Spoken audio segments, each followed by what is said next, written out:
श्री शिव महापुराण विद्येश्वर संहिता अध्याय 17। ऋषिगण बोले, हे महामुने, हे प्रभो, आप हमारे लिए क्रमशः षडलिंग स्वरूप प्रणव का महात्म्य तथा शिव भक्त के पूजन की विधि बताइए। सूत जी ने कहा, महर्षियों, आप लोग तपस्या के धनी हैं। आपने यह बड़ा सुंदर प्रश्न उपस्थित किया है, किंतु इसका ठीक ठीक उत्तर महादेव जी ही जानते हैं, दूसरा कोई नहीं। तथापि भगवान शिव की कृपा से ही मैं इस विषय का वर्णन करूंगा। वे भगवान शिव हमारी और आप लोगों की रक्षा का महान भार बारंबार स्वयं ही ग्रहण करें। प्र नाम है प्रकृति से उत्पन्न संसार रूपी महासागर का। प्रणव इसे पार करने के लिए दूसरी नव अर्थात नाव है। इसलिए विद्वान इस ओंकार को प्रणव की संज्ञा देते हैं। ओंकार अपने जप करने वाले साधकों से कहता है, प्र अर्थात प्रपंच, न अर्थात नहीं है, वह तुम लोगों के लिए। अतः इस भाव को लेकर भी ज्ञानी पुरुष ओम को प्रणव नाम से जानते हैं। इसका दूसरा भाव यह है, प्र प्रक्षेण न नयेत, वह युष्मान मोक्षम इति वा प्रणवः। अर्थात यह तुम सब उपासकों को बलपूर्वक मोक्ष तक पहुंचा देगा। इस अभिप्राय से भी इसे ऋषि मुनि प्रणव कहते हैं। अपना नाम जप करने वाले योगियों के तथा अपने मंत्र की पूजा करने वाले उपासक के समस्त कर्मों का नाश करके यह दिव्य नूतन ज्ञान देता है। इसलिए भी इसका नाम प्रणव है। उन माया रहित महेश्वर को ही नव अर्थात नूतन कहते हैं। वे परमात्मा प्रकृष्ट रूप से नव अर्थात शुद्ध रूप है, इसलिए प्रणव कहलाते हैं। प्रणव साधक को नव अर्थात नवीन शिव स्वरूप कर देता है, इसलिए भी विद्वान पुरुष उसे प्रणव कहते हैं। अथवा प्रकृष्ट रूप से नव दिव्य परमात्म ज्ञान प्रकट करता है, इसलिए वह प्रणव कहा गया है। प्रणव के दो भेद बताए गए हैं, स्थूल और सूक्ष्म। एक अक्षर रूप जो ओम है, उसे सूक्ष्म प्रणव जानना चाहिए, और नमः शिवाय इसे 5 अक्षर वाले मंत्र को स्थूल प्रणव समझना चाहिए। जिसमें 5 अक्षर व्यक्त नहीं है वह सूक्ष्म है, और जिसमें पांचों अक्षर सुस्पष्ट रूप से व्यक्त हैं वह स्थूल है। जीवन मुक्त पुरुष के लिए सूक्ष्म प्रणव के जप का विधान है, वही उसके लिए समस्त साधनों का सार है। यद्यपि जीवन मुक्त के लिए किसी साधन की आवश्यकता नहीं है, क्योंकि वह सिद्ध रूप है, तथापि दूसरों की दृष्टि में जब तक उसका शरीर रहता है, तब तक उसके द्वारा प्रणव जप की सहज साधना स्वतः होती रहती है। वह अपनी देह का विलय होने तक सूक्ष्म प्रणव मंत्र का जप और उसके अर्थभूत परमात्म तत्व का अनुसंधान करता रहता है। जब शरीर नष्ट हो जाता है, तब वह पूर्ण ब्रह्म स्वरूप शिव को प्राप्त कर लेता है, यह सुनिश्चित है। जो केवल मंत्र का जप करता है, उसे निश्चय ही योग की प्राप्ति होती है।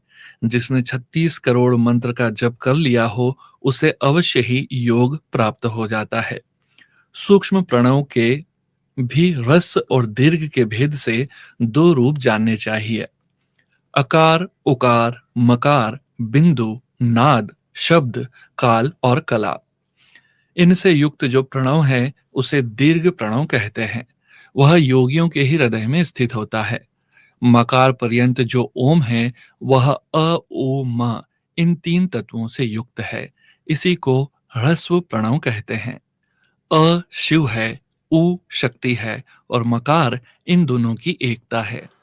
वह त्रितत्व रूप है, ऐसा समझकर ह्रस्व प्रणव का जप करना चाहिए।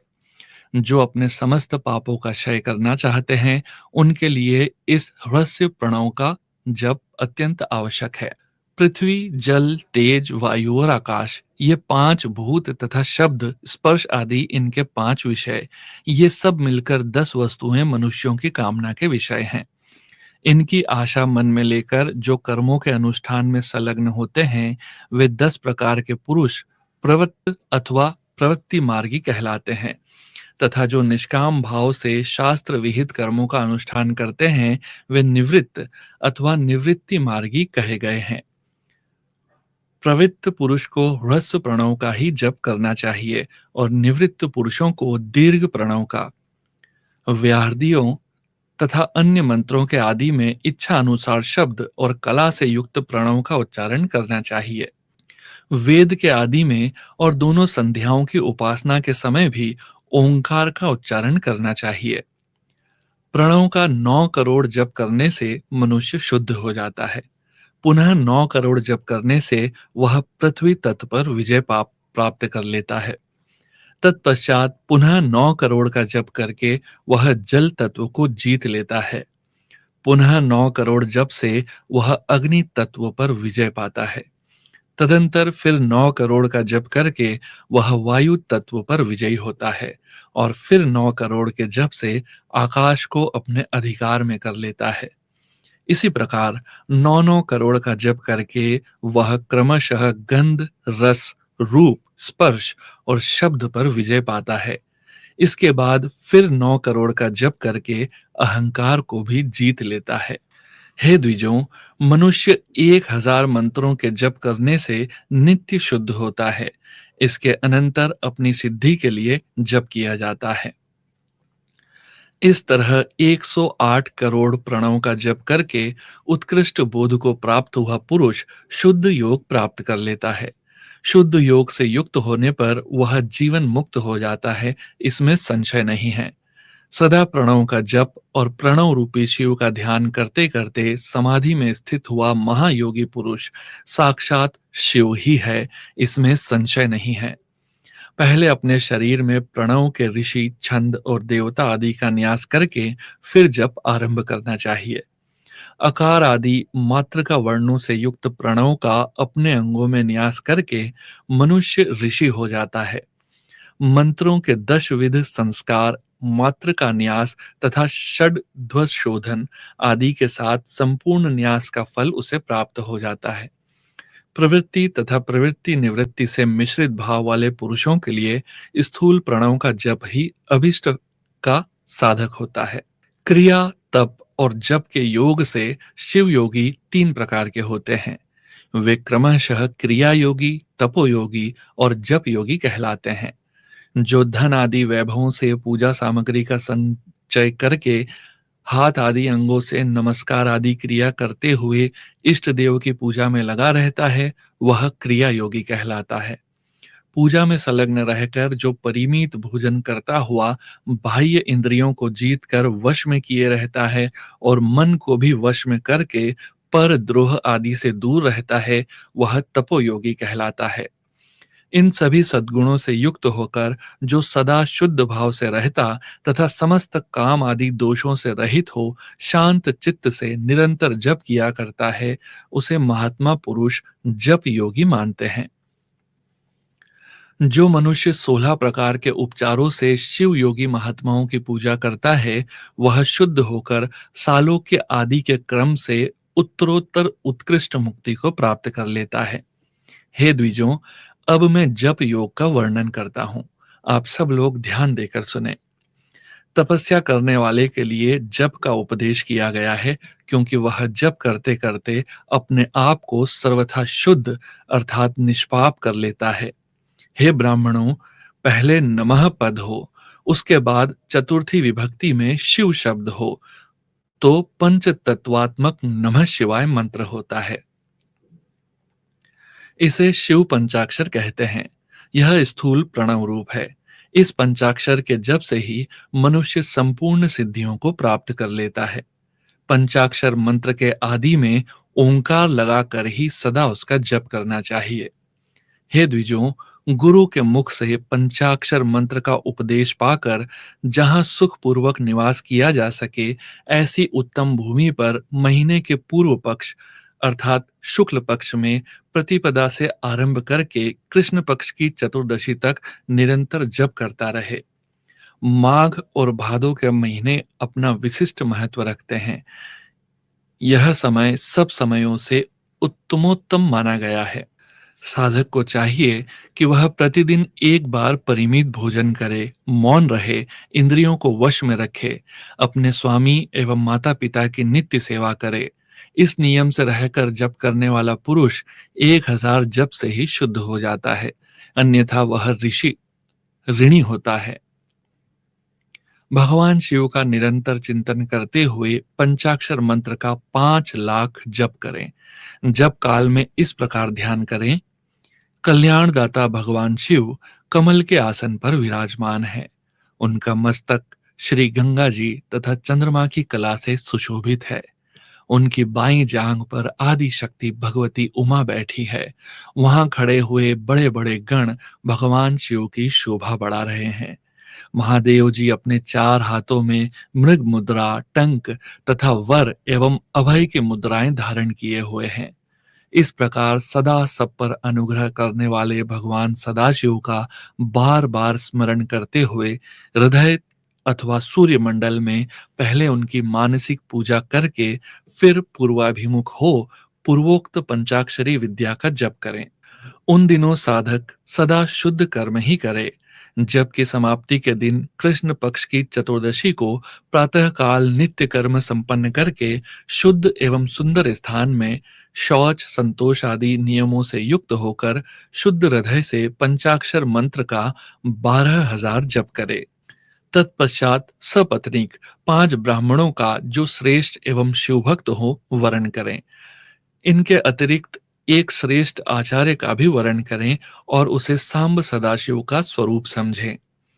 ईशान, तत्पुरुष, अघोर, वामदेव तथा सद्योजात, इन पांचों के प्रतीक स्वरूप श्रेष्ठ और शिवभक्त ब्राह्मणों का वर्ण करने के पश्चात पूजन सामग्री को एकत्र करके भगवान शिव का पूजन आरंभ करें।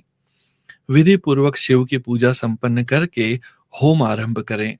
अपने ग्रह्य सूत्र के अनुसार मुखांत कर्म करने के अर्थात परिसुमहन, उपलेपन, उल्लेखन, मृद उद्धरण और अभ्युक्षण, इन पंच भू संस्कारों के पश्चात वेदी पर स्वाभिमुख अग्नि को स्थापित करके कुशकंडिका का करने के अनंतर प्रज्वलित अग्नि में आज्य भागांत आहुति देकर पश्चात होम का कार्य आरंभ करें।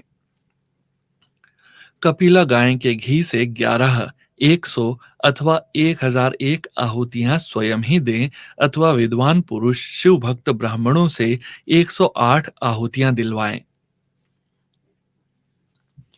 होम कर्म समाप्त होने पर गुरु को दक्षिणा के रूप में एक गाय और बैल देने चाहिए। ईशान आदि के प्रतीक रूप जिन 5 ब्राह्मणों का वर्ण किया गया हो उनको ईशान आदि का ही स्वरूप समझें तथा आचार्य को सांब सदाशिव का स्वरूप माने। इसी भावनाओं के साथ उन सब के चरण धोएं और उनके चरणोदक से अपने मस्तक को सींचे। ऐसा करने से वह साधक 36 करोड़ तीर्थों में स्नान करने का फल तत्काल प्राप्त कर लेता है। उन ब्राह्मणों को भक्ति पूर्वक दशांग अन्न देना चाहिए। गुरु पत्नी को पराशक्ति मानकर उनका भी पूजन करें। ईशान आदि कर्म से उन सभी ब्राह्मणों का उत्तम अन्न से पूजन करके अपने वैभव विस्तार के अनुसार रुद्राक्ष, वस्त्र, बड़ा और पुआ आदि अर्पित करें। तदंतर दिक्पाल आदि को बलि देकर ब्राह्मणों को भरपूर भोजन कराएं। इसके बाद देवेश्वर शिव से प्रार्थना करके अपना जप समाप्त करें। इस प्रकार पुष्चरण करके मनुष्य उस मंत्र को सिद्ध कर लेता है। फिर 5 लाख जप करने से उसके समस्त पापों का नाश हो जाता है।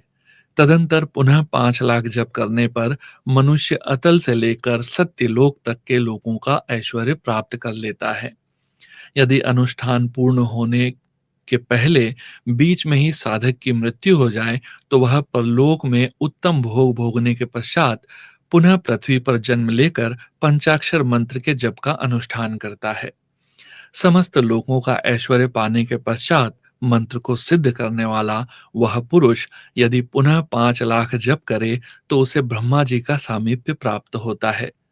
पुनः 5 लाख जप करने से उसे सारूप्य नामक ऐश्वर्य प्राप्त होता है। 100 लाख जप करने से वह साक्षात ब्रह्मा के समान हो जाता है। इस तरह कार्य ब्रह्म अर्थात हिरण्यगर्भ का सायुज्य प्राप्त करके वह उस ब्रह्मा का प्रलय होने तक उस लोक में यथेष्ट भोग भोगता है। फिर दूसरे कल्प का आरंभ होने पर वह ब्रह्मा जी का पुत्र होता है। उस समय फिर तपस्या करके दिव्य तेज से प्रकाशित होकर वह क्रमशः मुक्त हो जाता है। पृथ्वी आदि कार्य स्वरूप भूतों द्वारा पाताल से लेकर सत्यलोक पर्यंत ब्रह्मा जी के 14 लोक क्रमशः निर्मित हुए हैं। सत्यलोक से ऊपर क्षमालोक तक जो 14 भुवन हैं, वे भगवान विष्णु के लोक हैं। उस क्षमालोक वाले श्रेष्ठ वैकुंठ में महाभोगी कार्य विष्णु कार्य लक्ष्मी सहित सबकी रक्षा करते हुए विराजमान रहते हैं। क्षमालोक से ऊपर शुचि लोक पर्यंत 28 भुवन स्थित हैं। शुचि लोक के अंतर्गत कैलाश में प्राणियों का संहार करने वाले रुद्रदेव विराजमान हैं। शुचि लोक से ऊपर अहिंसा लोक पर्यंत 56 भुवनों की स्थिति है। अहिंसा लोक का आश्रय लेकर जो ज्ञान कैलाश नामक नगर शोभा पाता है, उसमें कार्यभूत महेश्वर सबको अदृश्य करके रहते हैं। अहिंसा लोक के अंत में काल चक्र की स्थिति है। तदंतर कालातीत स्थित है, जहां काल चक्रेश्वर नामक शिव महिष धर्म का आश्रय लेकर सबको काल से संयुक्त किए रहते हैं। असत्य, अशुचि, हिंसा, निर्दयता, ये असत्य आदि 4 पाद काम रूप धारण करने वाले शिव के अंश हैं।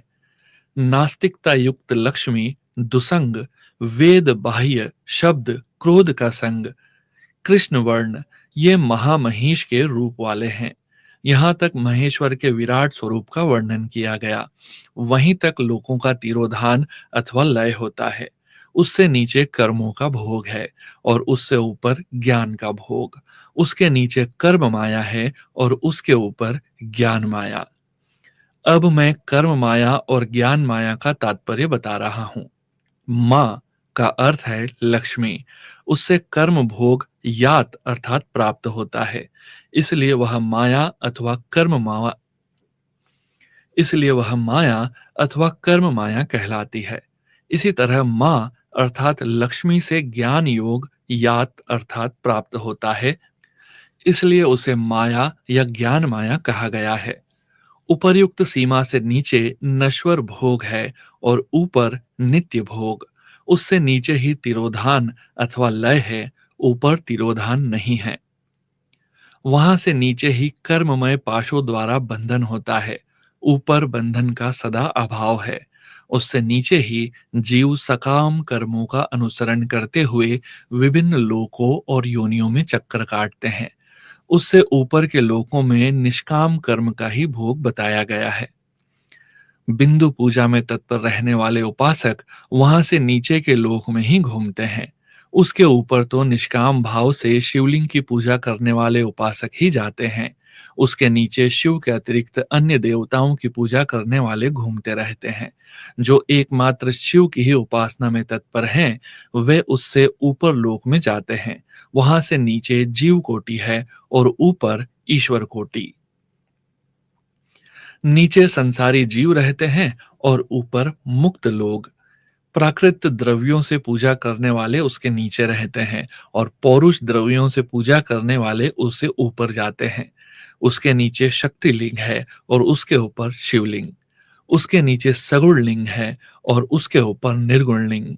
उसके नीचे कल्पित लिंग है और उसके ऊपर कल्पित नहीं है।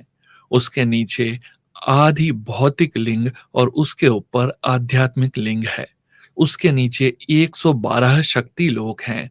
उसके नीचे बिंदु रूप और उसके ऊपर नाद रूप है। उसके नीचे कर्म लोक है और उसके ऊपर ज्ञान लोक। इसी प्रकार उसके ऊपर मद और अहंकार का नाश करने वाली नम्रता है। वहां जन्म जनित तिरोधान नहीं है। उसका निवारण किए बिना वहां किसी का प्रवेश संभव नहीं है। इस प्रकार तिरोधान का निवारण करने से वहां ज्ञान शब्द का अर्थ ही प्रकाशित होता है। आदि भौतिक पूजा करने वाले लोग उससे नीचे के लोकों में ही चक्कर काटते हैं। जो आध्यात्मिक उपासना करने वाले हैं, वे ही उससे ऊपर को जाते हैं।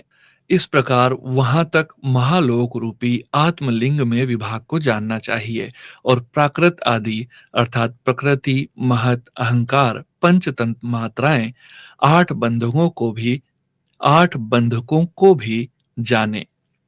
इस प्रकार सब लौकिक तथा वैदिक स्वरूप को जानना चाहिए।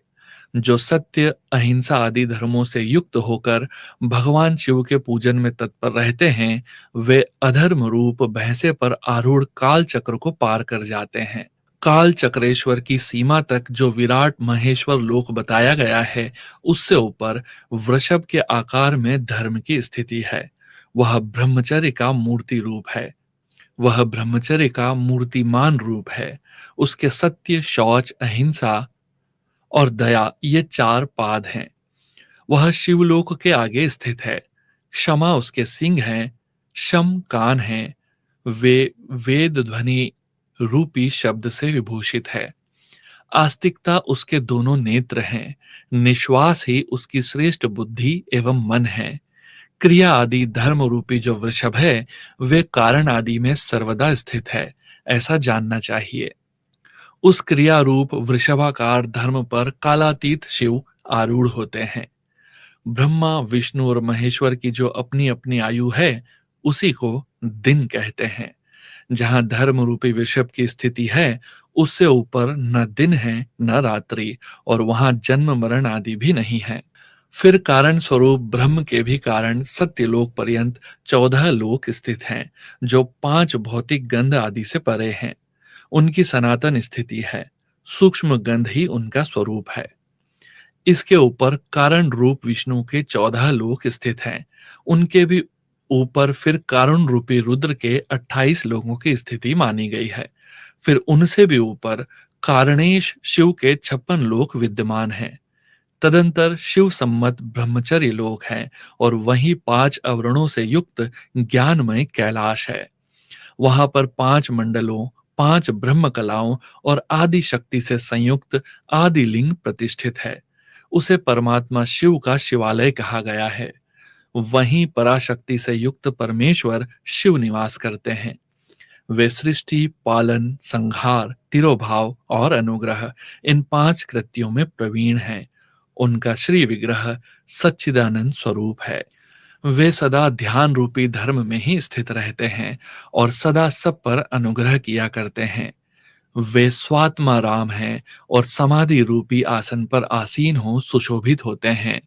कर्म एवं ध्यान आदि का अनुष्ठान करने से क्रमशः साधन पथ में आगे बढ़ने पर उनका दर्शन साध्य होता है। नित्य नैमित्तिक आदि कर्मों द्वारा देवताओं का यजन करने से भगवान शिव के समाराधन कर्म में मन लगता है। क्रिया आदि जो शिव संबंधी कर्म हैं, उनके द्वारा शिव ज्ञान सिद्ध करें। जिन्होंने शिव तत्व का साक्षात्कार कर लिया है अथवा जिन पर शिव की कृपा दृष्टि पड़ चुकी है, वे सब मुक्त ही हैं, इसमें संशय नहीं है। आत्म स्वरूप से जो स्थिति है, वही मुक्ति है। एकमात्र अपने आत्मा में रमण या आनंद का अनुभव करना ही मुक्ति का स्वरूप है। जो पुरुष क्रिया, तप, जप, ज्ञान और ध्यान रूपी धर्मों में भली भांति स्थित है, वह शिव का साक्षात्कार करके स्वात्मा राम तत्व स्वरूप को, मोक्ष को भी प्राप्त कर लेता है। जैसे सूर्य अपनी किरणों से अशुद्धि को दूर कर देते हैं, उसी प्रकार कृपा करने में कुशल भगवान शिव अपने भक्त के अज्ञान को मिटा देते हैं। अज्ञान की निवृत्ति हो जाने पर शिव ज्ञान स्वतः प्रकट हो जाता है। शिव ज्ञान से अपना विशुद्ध स्वरूप आत्मा राम तत्व प्राप्त होता है, और आत्मा रामत्व की सम्यक स्थिति हो जाने पर मनुष्य कृत कृत्य हो जाता है। शिव मंत्र का 100 लाख जप करने से ब्रह्म पद की प्राप्ति होती है, और फिर 100 लाख जप करने से विष्णु पद प्राप्त होता है। पुनः 100 लाख शिव मंत्र का जप करने से रुद्र का पद प्राप्त होता है। उसके बाद फिर 100 लाख जाप करने पर ऐश्वर्यमय पद की प्राप्ति हो जाती है। फिर इसी प्रकार सम्यक रूप से जप करने पर शिवलोक के आदिभूत अर्थात शिवलोक के आधारभूत निर्माता काल चक्र को प्राप्त किया जा सकता है। यह काल चक्र पंच चक्रों से युक्त है, जो एक के पश्चात एक में स्थित है। सृष्टि और मोह से युक्त ब्रह्म चक्र, भोग तथा मोह से युक्त वैष्णव चक्र, कोप एवं मोह से युक्त रौद्र चक्र, भ्रमण से युक्त ईश्वर चक्र और ज्ञान तथा मोह से युक्त शिव चक्र है। ऐसा इन 5 चक्रों के विषय में बुद्धिमानों का कहना है। पुनः 10 करोड़ शिव मंत्र का जप करने पर कारण ब्रह्म का पद प्राप्त होता है। तदंतर 10 करोड़ जप करने से ऐश्वर्य युक्त पद की प्राप्ति होती है। इस प्रकार क्रमशः जप करता हुआ प्राणी महान ओजस्वी विष्णु के पद को प्राप्त कर पुनः उसी क्रम से जपता हुआ महात्माओं के उस ऐश्वर्य पद को प्राप्त करता है। बिना असावधानी किए 105 करोड़ मंत्रों का जप करने के पश्चात वह प्राणी 5 आवरणों पशु, पाश, माया, शक्ति, रोध से बाहर स्थित शिवलोक प्राप्त करता है। वहां उस शिवलोक में राजस मंडप है, नंदीश्वर का उत्तम निवास है। तपस्या रूपी वृषभ वहीं पर दिखाई देता है। वहीं पर 5 आवरणों से बाहर सद्योजात अर्थात तत्काल आवरण रहित हुए भगवान शिव का स्थान है। पुनः चतुर्थ आवरण में वामदेव का स्थान है। उसके पश्चात तृतीय आवरण में अघोर शिव का, दूसरे आवरण में सांब्य शिव का, मंगलमय तथा प्रथम आवरण में ईशान शिव का निवास स्थान है। उसके पश्चात पंचम मंडप है, जहां ध्यान और धर्म का निवास रहता है। तदंतर चतुर्थ मंडप है, वहां पर चंद्रशेखर की मूर्ति से युक्त भगवान बलिनाथ का वास स्थान है, जो पूर्ण अमृत को प्रदान करने वाला है। तृतीय मंडप में सोम स्कंद का परम निवास स्थान है। उसके पश्चात द्वितीय मंडप है, आस्तिक लोग जिसे नृत्य मंडप कहते हैं। प्रथम मंडप में मूल माया का स्थान है, वहां पर अत्यंत शोभा वास करती है। उसके परे गर्भगृह है, जहां पर शिव का लिंग स्थान है। नंदी स्थान के पश्चात शिव के वैभव को कोई नहीं जान सकता है। नंदीश्वर गर्भगृह से बाहर रहकर शिव के पंचाक्षर मंत्र की उपासना करते हैं। इस प्रकार गुरु परंपरा से नंदीश्वर और सनत कुमार के संवाद की जानकारी मुझे हुई है। उसके पश्चात का परम रहस्य स्वयं वैद्य है, जिसका अनुभव स्वयं शिव करते हैं। आस्तिक जनों का कहना है कि साक्षात शिव की कृपा से ही शिव लोक के ऐश्वर्य को लोग जान सकते हैं, अन्यथा असंभव है। इस प्रकार से शिव का साक्षात्कार प्राप्त कर जितेंद्रिय ब्राह्मण मुक्त हो जाते हैं और अर्थात मोक्ष को प्राप्त कर लेते हैं। अब मैं अन्य क्षत्रिय आदि वर्णों के विषय में कहूंगा, उसे आदर पूर्वक आप सुने। यदि ब्राह्मण को आयु प्राप्त करने की इच्छा है तो उसे गुरु के द्वारा बताए गए उपदेश के अनुसार इस शिव के पंचाक्षर मंत्र का विधि पूर्वक 5 लाख जप करना चाहिए। यदि स्त्रीत्व अर्थात स्त्री योनि से मुक्त होना चाहती है तो वह भी 5 लाख पंचाक्षर मंत्रों का जप करे। उन मंत्रों के प्रभाव से पुरुष का जन्म लेकर वह क्रमशः मुक्त हो जाती है। क्षत्रिय 5 लाख मंत्रों का जप करके क्षत्रियत्व को दूर कर लेता है, अर्थात क्षत्रिय वर्ण में रहने वाले गुणों से वह मुक्त हो जाता है। तदंतर पुनः 5 लाख मंत्रों का जप करने पर वह ब्राह्मण हो जाता है। फिर उतने ही मंत्रों के जप से मंत्र सिद्धि प्राप्त हो जाती है और तत्पश्चात उसी क्रम से 5 लाख मंत्रों का जप करने पर वह मनुष्य मुक्त हो जाता है। वैश्य 5 लक्ष्य मंत्रों का जप करने से अपने वैश्यत्व गुण का परित्याग कर देता है। पुनः 5 लक्ष्य मंत्र का जप करने पर वह मंत्र क्षत्रिय कहलाने का अधिकारी हो जाता है। उसके बाद 5 लाख मंत्रों का जप करने से क्षत्रियत्व को दूर कर देता है। तदंतर पुनः 5 लक्ष्य मंत्र का जप करके मंत्र ब्राह्मण कहलाने का अधिकारी हो जाता है। इसी प्रकार शूद्र भी मंत्र के अंत में नमः शब्द लगाकर यदि 25 लाख मंत्रों का जप करता है तो वह शूद्र मंत्र विप्र को प्राप्त द्विज हो जाता है। चाहे स्त्री हो अथवा पुरुष, ब्राह्मण हो या अन्य कोई भी वर्ण हो, पंचाक्षर मंत्र का जप करने से सभी शुद्ध हो जाते हैं। जो कामना पूर्ति के लिए आतुर हैं, उसे चाहिए कि वह नमः को आदि अंत में लगाकर शिव मंत्र का सदैव जप करता रहे। स्त्रियों तथा शूद्रों के लिए मंत्र का जाप मंत्र जप का जैसा स्वरूप कहा गया है, उसी के अनुसार गुरु को भी चाहिए कि वह उन्हें निर्देश दे। साधक को चाहिए कि वह 5 लाख जप करने के पश्चात भगवान शिव की प्रसन्नता के लिए महाअभिषेक एवं नैवेद्य निवेदन करके शिव भक्तों का पूजन करें। शिव भक्त की पूजा से भगवान शिव बहुत प्रसन्न होते हैं। शिव और उनके भक्त में कोई भेद नहीं है, वह साक्षात शिव स्वरूप ही हैं। शिव स्वरूप मंत्र को धारण करके वह शिव ही हो जाता है। शिव भक्त का शरीर शिव रूप ही है, अतः उसकी सेवा में तत्पर रहना चाहिए। जो शिव के भक्त हैं, वे लोक और वेद की सारी क्रियाओं को जानते हैं। जो क्रमशः जितना जितना शिव मंत्र का जप कर लेता है, उसके शरीर को उतना शिव का सामीप्य प्राप्त हो जाता है, इसमें संशय नहीं है। शिव भक्त स्त्री का रूप देवी पार्वती का ही स्वरूप है। वह जितना मंत्र जपती है, उसे उतना ही देवी का सानिध्य प्राप्त होता जाता है। बुद्धिमान व्यक्ति को शिव का पूजन करना चाहिए, इससे वह साक्षात मंत्र रूप हो जाता है। साधक स्वयं शिव स्वरूप होकर पराशक्ति का पूजन करें। शक्ति, वेर अर्थात मूर्ति तथा लिंग का चित्र बनाकर अथवा मिट्टी आदि से इनकी आकृति का निर्माण करके प्राण प्रतिष्ठा पूर्वक निष्कपट भाव से इनका पूजन करें। शिवलिंग को शिव मानकर अपने को शक्ति रूप समझकर शक्ति लिंग को देवी और अपने को शिव रूप समझकर शिवलिंग को नाद रूप तथा शक्ति को बिंदु रूप मानकर परस्पर सटे हुए शक्ति लिंग और शिवलिंग के प्रति उप प्रधान और प्रधान की भावना रखते हुए जो शिव और शक्ति का पूजन करता है, वह मूल रूपी भावना करने के कारण शिव रूप ही है। शिव भक्त शिव मंत्र रूप होने के कारण शिव के ही स्वरूप हैं। जो 16 उपचारों से उनकी पूजा करता है, उसे अभिष्ट वस्तु की प्राप्ति होती है। जो शिवलिंगोपासक शिव भक्त की सेवा आदि करके उसे आनंद प्रदान करता है, उस विद्वान पर भगवान शिव बड़े प्रसन्न होते हैं। 5, 10 या 100 सपत्नीक शिव भक्तों को बुलाकर भोजन आदि के द्वारा पत्नी सहित उनका सदैव समादर करें।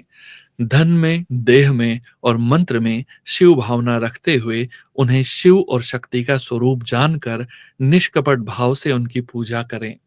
ऐसा करने वाला पुरुष शिव शक्ति स्वरूप होकर इस भूतल पर फिर जन्म नहीं लेता है।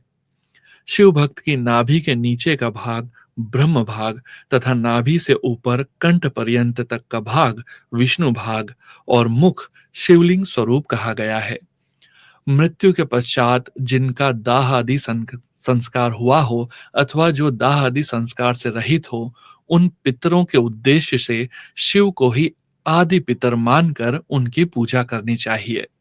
पुनः आदि माता शिव की शक्ति की पूजा कर शिव भक्तों का पूजन करना चाहिए। ऐसा करने वाला पुरुष मरने के पश्चात क्रमशः पितृलोक को प्राप्त करता है। तदंतर उसे मुक्ति प्राप्त हो जाती है। 10 क्रियावान पुरुषों से युक्त योगियों की अपेक्षा एक तपोयुक्त प्राणी श्रेष्ठ है। 100 तपोयुक्तों अर्थात तपस्वियों की अपेक्षा एक जपयुक्त जापक विशिष्ट है। सहस्त्र जपयुक्त जापकों की अपेक्षा एक शिव ज्ञानी का विशेष महत्व है। 1 लाख ज्ञानियों से शिव का ध्यान करने वाला एक ध्यानी श्रेष्ठ है और करोड़ ध्यानियों की अपेक्षा शिव के लिए एक समाधिस्थ श्रेष्ठ है। इस प्रकार उत्तरोत्तर वैशिष्ट्य क्रम से की जाने वाली पूजा से प्राप्त फल में भी विशिष्टता आ जाती है, जिसको जानना विद्वानों के लिए भी कठिन है। इस कारण से शिव भक्त की महिमा को कौन मनुष्य जान सकता है। जो मनुष्य शिव शक्ति और शिव भक्त की पूजा भक्ति पूर्वक करता है, वह शिव स्वरूप होकर सदैव कल्याण को प्राप्त करता है। जो ब्राह्मण इस वेद सम्मत अध्याय को अर्थ सहित पढ़ता है, वह शिव ज्ञानी होकर शिव के साथ आनंद प्राप्त करता है। हे मुनीश्वरों, विद्वान पुरुष को चाहिए कि यह अध्याय वह शिव भक्तों को सुनाए। हे बुद्धजनों, ऐसा करने से भगवान शिव की कृपा से उनका अनुग्रह प्राप्त हो जाता है। जय गुरु जी महाराज। अनंतम अनंतम शुक्राना गुरु जी महाराज। श्री शिव महापुराण विद्येश्वर संहिता अध्याय 17 समाप्त। ओम नमः शिवाय। शिवजी सदा सहाय। ओम नमः शिवाय। गुरुजी सदा सहाय।